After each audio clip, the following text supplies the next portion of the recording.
recebo em nossos estúdios o secretário de Polícia Civil, delegado Emilson Farias, que também responde às perguntas dos nossos internautas. Secretário, boa noite. Boa noite. Tudo bem com o senhor? Tudo bom. Sempre um prazer poder vir aqui e poder prestar os esclarecimentos para a nossa sociedade, Alan. Secretário, sempre é importante a sua vinda ao programa, uma vez que, recentemente, alguns casos de assaltos, roubos a residências, estabelecimentos comerciais, a lojas, a empresas, têm deixado a população tanto quanto insegura.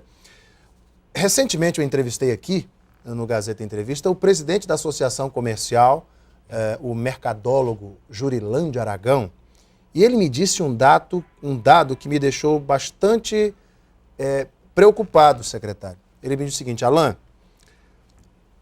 as empresas Romera, Gazin e Citilar levaram ao conhecimento da Associação Comercial que o estado, a capital, onde mais há crimes contra o patrimônio, assaltos e roubos em suas lojas, e elas que têm lojas em todo o Brasil, é exatamente em Rio Branco, Acre. E eu fiquei estarrecido. A segurança pública e a Polícia Civil está a par dessa situação, secretário? Veja só, eu primeiro já fico contente de ouvir o Jurilândio cobrando a segurança pública. Porque eu queria só te trazer um dado aqui para que a gente compreenda o que eu estou querendo dizer. Eu nunca vi a Volkswagen do Brasil ser assaltada em São Paulo. Eu nunca vi a Boticário sendo assaltada. Eu nunca vi a Johnson & Johnson ser assaltada. Eu nunca vi a Fiat ser assaltada. Sabe por que elas não são assaltadas? Porque para eles não interessa mais segurança pública. A segurança pública para essas grandes empresas não existe mais. Eles já trabalham com a segurança privada. E quando eu vejo o presidente vir aqui cobrando e acreditando no nosso trabalho, aí eu fico contente. Não estou dizendo que a coisa está um mar de rosa, não, mas eu posso te dar alguns exemplos. A Recol Veículos foi assaltada, as pessoas foram presas. A Fiat Comalto foi assaltada, as pessoas foram presas. E tantos outros casos que ocorreram e as pessoas foram presas. Isso para mim já é um motivo de orgulho, porque, veja só, a FEComércio, a Associação da Indústria de São Paulo, do Rio de Janeiro, de Belo Horizonte, de Porto Alegre, das demais capitais grandes desse país, não querem mais saber de segurança pública. Para eles, isso já é uma coisa que eles nem vão mais atrás. Para eles é muito mais vantajoso e rentável trabalhar com a segurança privada, é assim que eles fazem. Aqui no Acre é diferente. Mas o senhor concorda comigo que mesmo assim o número de assaltos, que é o principal tema dessa conversa, não está exagerado para uma capital como Rio Branco? Olha, eu acho que nós tivemos um número de assalto que se manteve, de certa forma, equilibrado aqui no estado do Acre. O problema é que a gente vive uma cultura da violência. Nós somos bombardeados diuturnamente por essa cultura da violência. E o que ocorre? Nós ficamos assistindo de maneira atônitos, assistindo uma tarde inteira programa que cultua a violência. Nós vemos aí recentemente programas aí relacionados àquela criança que acabou matando os pais lá e que ficou 2, 3 meses na mídia. Isso é absolutamente normal que a gente passe a conviver com esse estado de preocupação com relação à segurança.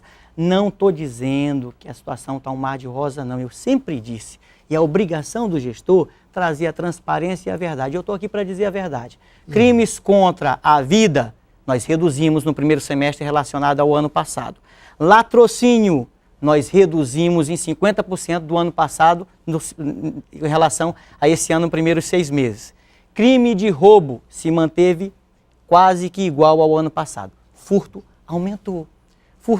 Mas o senhor sabia que as estatísticas podem estar furadas, uma vez que boa parte da população, secretário, deixa de prestar queixa nas delegacias dos pequenos furtos, daquela invasão na sua casa, onde se rouba a roupa do varal, o botijão de gás, se quebra a porta, rouba um eletrodoméstico, porque não confiam mais no poder de solução da polícia nesses pequenos furtos? Veja bem, esse ano nós encaminhamos 2.392 pessoas para o sistema prisional aqui em Rio Branco. 2.392 pessoas foram presas só esse ano e encaminhadas ao sistema prisional de Rio Branco. Isso diz que a polícia, o número por si, já diz que a polícia tem uma certa eficiência. Não nos orgulha de jeito nenhum, a gente não quer mandar em ninguém. A gente quer que não ocorra. A gente está preocupado, agora, para isso, a gente precisa fazer um debate aprofundado e bem mais amplo do que essa discussão que a gente está fazendo. Alan, eu tenho absoluta certeza que o furto é o grande problema da cidade de Rio Branco e do estado do Acre. Mas mais do que isso, o que fomenta o furto? O tráfico de drogas. O tráfico de drogas é a mãe de todos os demais crimes. É através do tráfico de drogas que a pessoa parte para o furto, parte para o roubo e outros crimes. Então, a gente tem que ter um poder de reação para combater a criminalidade relacionada ao tráfico de drogas. Por isso que o ano passado nós tivemos 2.000 toneladas apreendidas, 2 toneladas apreendidas e várias pessoas sendo presas pelo tráfico de drogas. E 2 toneladas, pela quantidade de drogas que passa pela nossa região, é uma gota no oceano. Mas era inimaginável. Se a gente pensar, há 10 anos atrás, a gente tinha aqui 2 quilos, 5 quilos, 10 quilos, era inimaginável. O que eu estou querendo dizer, Alan, eu não estou querendo de maneira nenhuma dourar a pílula, não. Segurança pública, eu sempre disse, é tema complexo. E nós vamos estar sempre correndo atrás do crime, ao lado do crime. Porque é um tema em que perpassa as várias áreas. Nós ouvimos no teu programa quase todos os dias o governo do estado com várias ações na área econômica. Várias ações na área econômica têm um preço. É o preço do quê? Da evolução da criminalidade. E aí nós temos que trabalhar com a educação. Mas você acha que o desenvolvimento induz ao aumento da criminalidade? Eu não tenho dúvida que o desenvolvimento econômico, se não acompanhado de infraestrutura, se não acompanhado de educação, se não acompanhado de oportunidade de emprego, combate ao tráfico. Se não acompanhado, induz.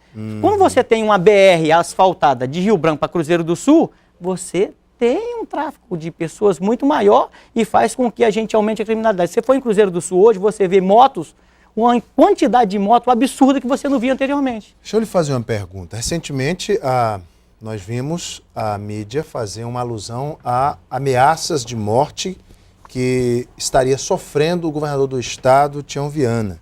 E esta ameaça estaria vindo de um presidiário, hoje detido no Francisco de Oliveira Conde, um foragido de Rondônia, segundo as informações. Como é que está a investigação desse caso? Veja só, aí é por isso que eu estou batendo nessa tecla. Eu não estou querendo de maneira nenhuma dizer que nós não temos furto, nós temos muitos furtos e precisamos estar atentos a isso. E precisamos nos preocupar e fortalecer cada vez mais ciência e inteligência. Não por acaso, quarta-feira nós vamos ter aqui no estado do Acre, aliás, hoje à noite às 18 horas, daqui a pouco nós vamos estar tendo um encontro aí, que vai ser o Encontro Nacional, Congresso Nacional dos Peritos Papiloscopistas. Encontro o Brasil inteiro. Aqui no Acre. Nós vamos ter peritos da Alemanha desfilando pelo nosso estado de quarta a sexta. Então nós vamos... E não por acaso. O evento dura até sexta-feira? Até sexta-feira, e não por acaso. Qual local? Vai ocorrer na FEComércio, a abertura. Esta noite. Enfim, então não por acaso o estado do Acre foi escolhido porque se qualificou para ser escolhido. Então quando a gente fala que aqui no estado do Acre a gente tem investido em ciência e tecnologia, a gente conseguiu interceptar essa situação de ameaça através disso também, de ciência e de tecnologia e de inteligência. E feita essa interceptação, foi concluído o inquérito policial, que nesse caso se trata de um termo circunstancial de ocorrência, encaminhado ao judiciário. Aquela pessoa, que é uma pessoa perigosa, que é suspeita inclusive de ter matado o senador Olavo Pires em Rondônia, teve o regime que era do semiaberto regredido para o regime fechado. Recentemente teve um encontro dos chefes de inteligência em Brasília, há 2 semanas atrás. O PCC está instalado em quase todos os estados da federação. Aqui no Acre não está. No Acre, o senhor chegou a prender 39 integrantes. Nós desmantelamos, naquele momento, o PCC e estamos sempre atentos. Mas não há outras células do PCC espalhadas? Olha, a gente não pode nunca falar que um crime ou que uma organização criminosa está desmantelada por completo. A gente tem que estar sempre atento e monitorando. Porque 39 integrantes presos de uma fornada só mostra como essa organização criminosa já estava disseminada no estado. Presos e encaminhados, vários deles, os principais articuladores do crime, encaminhados para outros estados. Isso é um investimento em inteligência e tecnologia. Sem esse binômio, Alan, eu venho batendo nessa tecla e venho dito isso de maneira insistente. A Polícia Civil não consegue dar resposta e penso que aqui nós estamos no caminho certo. Secretário, eu conheço a estrutura da Polícia Civil, já estive lá acompanhando o seu trabalho, sei do seu esforço, da sua equipe, da sua competência, mas nós esbarramos num problema hoje, que eu também ouço muito a população. e eu quero trazer ser o porta-voz da população aqui nessa conversa com o senhor. As pessoas pedem, cobram da polícia judiciária que, além de prender o bandido que assaltou a sua casa, também consiga reaver pelo menos parte do que foi furtado da casa. Nunca se consegue recuperar nada. É muito difícil quando, eu não vou ser aqui, vou generalizar, mas não é que se consiga recuperar nada, mas boa parte desses crimes não se recupera o bem perdido, o bem furtado. Que resposta a Polícia Civil pode dar à população com relação a isso? Olha, é muito difícil. Como eu disse, a nossa principal chaga da Polícia Judiciária do Brasil é o crime de furto. Eu já falei isso algumas vezes aqui no seu programa, queria reiterar. O crime de furto é aquele crime que não deixa testemunha de viso, é aquele crime que a pessoa entra, subtrai a geladeira, subtrai a televisão, que às vezes é o maior patrimônio do cidadão, a gente tem consciência disso. Só que aquilo ali é trocado na esquina com uma boca de fumo. Ou é um bem fungível, como dinheiro, que dificilmente você vai apreender e recuperar e promover a restituição. A polícia já conhece os traficantes dessas áreas? A polícia, obviamente, com seu trabalho de inteligência, sabe quem são aqueles que receptam o produto roubado. A polícia não pode, de vez em quando, dar umas batidas e recuperar esses produtos de roubo, não? E dá. Ontem, por exemplo, nós tivemos veículos recuperados.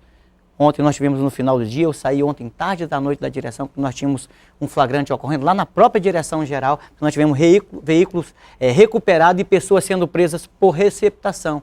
Isso é a rotina da Polícia Civil. Infelizmente, a gente não consegue recuperar mesmo todos os bens que são subtraídos. Os bens que são recuperados, eles ficam à disposição em que setor?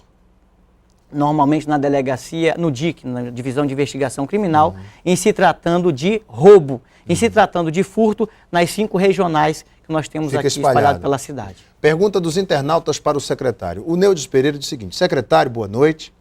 Já não está na hora das polícias, juízes, promotores se unirem e serem mais rígidos, porque o povo não aguenta mais. A gente que mora em periferia, estamos à mercê dos marginais. A sensação de insegurança aumenta a cada dia.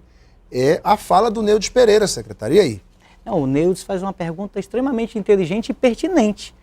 Essa que é não é só a polícia. Essa que é a discussão da segurança pública. A segurança pública não é só a polícia. A segurança pública perpassa por várias áreas, como eu já falei aqui. Precisamos sim envolver o parlamento, precisamos sim discutir as leis. Eu te falei em 2.392 pessoas que foram encaminhadas para o presídio. Agora, quanto tempo elas passaram no presídio? Essa é a questão. E não é culpa do judiciário. A lei penal brasileira é leniente, essa é a verdade. Essa é a verdade. A gente precisa encarar essas situações. Teve recentemente uma alteração... Por isso nós temos que ter bons representantes lá em Brasília para mudar essa história. Nós tivemos recentemente uma alteração no Estatuto da Criança e Adolescente, e nessa alteração, eu já lhe falei em outras oportunidades aqui, Alan, no seu programa, o adolescente, para ficar apreendido, ele precisa passar, no caso de tráfico de droga, 3 vezes, para ficar apreendido no máximo 3 anos. Não que eu esteja aqui discutindo maioridade penal, né? Nada disso. O que eu estou dizendo é que crime grave tem que ser punido com pena severa. E mais do que isso, tem que cumprir. Olha o que o Chedid também entra nessa discussão e diz: é preciso concurso público e policiais com melhores salários, mais bem treinados, para que essa mudança ocorra. É isso que precisa, é o Chedid Costa Dantas. O senhor concorda com ele? Concordo, eu acho que esse é um caminhar. A Polícia Civil, de algum tempo, vem trabalhando nos 3 eixos de infraestrutura, vem trabalhando na melhoria da gestão e na qualificação dos seus profissionais. Eu recentemente estive com você falando aqui sobre curso relacionado a crime cibernético. Verdade. Eu estou falando agora que nós estamos trazendo o Brasil... Hoje, Rio Branco e o Acre é a capital da perícia nacional. Nós vamos estar desfilando pelo nosso estado nos próximos 3 dias, os profissionais, por exemplo, que fizeram a necropapiloscopia das pessoas que morreram na Boate Kiss, olha só, lá no Rio Grande do Sul. Nós temos aqui uma perita papiloscopista que foi a pessoa que identificou lá no Della Volpe as pessoas que atiraram contra o nosso ex-governador Edmundo Pinto. Então, é essa discussão com profundidade, com maturidade, com inteligência, que a gente tem que fazer. Polícia, sociedade organizada, políticos, Ministério Público, Judiciário, para que a gente possa melhorar cada vez mais a nossa segurança. Secretário, o Luan Gomes faz a seguinte pergunta. Boa noite, secretário. Boa noite, Alan Henrique. eu gostaria de saber se a Polícia Civil já está perto de esclarecer o caso Gildemar da Silva Lima, desaparecido há exatamente 2 meses. Já que o senhor